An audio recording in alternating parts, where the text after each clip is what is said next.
La pioggia, che continua ad essere copiosa ormai da qualche giorno, non ha fatto dormire sonni tranquilli al tecnico biancazzurro Pino Rigoli. Già di per sé le condizioni dello stadio Seneto non sono granché, figurarsi con questa pioggia. Per una squadra tecnica come l'Acragas un campo gioco pesante rappresenterebbe un grosso guaio. Ma siccome ancora ci sono 3 giorni prima del match, c'è ancora speranza che le condizioni meteorologiche possano migliorare. La squadra nel frattempo continua a lavorare e anche il test odierno contro il Camarat rappresenta l'ennesimo banco di prova per mettere in pratica nuovi meccanismi di gioco. Tutto ciò in attesa che possa arrivare un altro centrocampista chiesto da Rigoli, che abbia delle caratteristiche diverse da quelle di Corsino, che appena arrivato potrebbe già lasciare il club. Chi invece non fa più parte della rosa sono l'attaccante Pino, parcheggiato al Città di Messina, e Spasiano, a cui è stato dato il cartellino.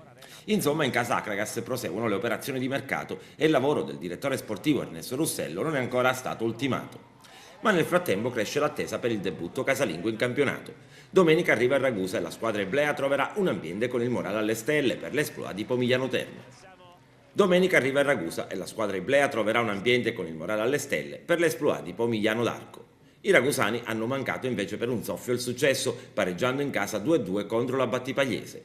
Non sono bastate le 2 reti di De Sousa, un giocatore che bisognerà tenere d'occhio parecchio, perché al 95esimo Ferla ha ristabilito l'equilibrio. Pertanto all'Esteneto arriverà un Ragusa arrabbiato e determinato anche a cancellare quel 2-4 di 20 giorni fa in Coppa Italia, proprio contro la squadra di Rigoli. In quella gara per 75 minuti l'Acragas non fece vedere palla agli Iblei, andando a segno 3 volte. Poi nel giro di 2 minuti il Ragusa riaprì il match con un micidiale 1-2, facilitato anche da un calcio di rigore generoso. Ma Saraniti, a tempo scaduto, aveva nuovamente bucato la retroguardia avversaria.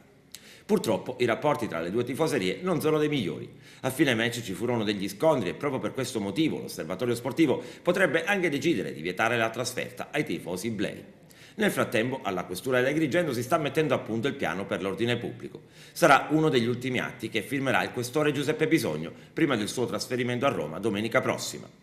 Ci saranno delle misure rafforzate, ovviamente innanzitutto facciamo appello al buonsenso, al senso civico della tifoseria agrigentina, che ha dato prove in tante circostanze di essere una tifoseria matura, anche per evidentemente non pregiudicare l'andamento del campionato, che da quello che mi pare può iniziare con i buoni, anzi già è iniziato con i buoni auspici, quindi la squadra può avere degli ottimi risultati, ma c'è bisogno anche che la tifoseria si comporti in maniera disciplinata e civile.